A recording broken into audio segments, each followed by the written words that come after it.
siapin fotonya ya. 3 hari lagi ditunggu. Siapa?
Preview.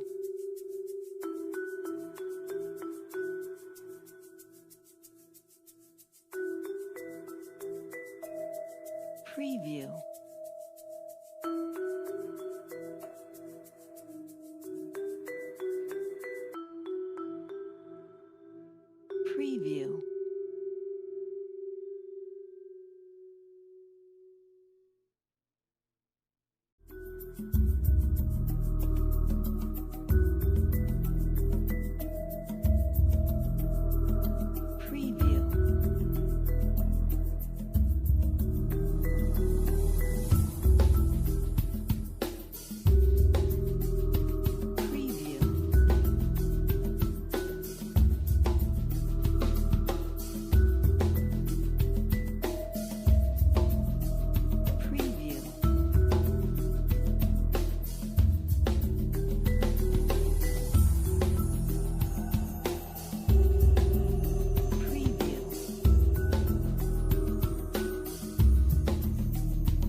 Preview.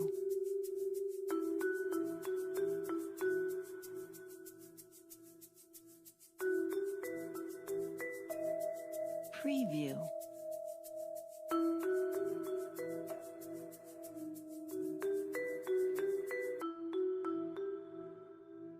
Preview.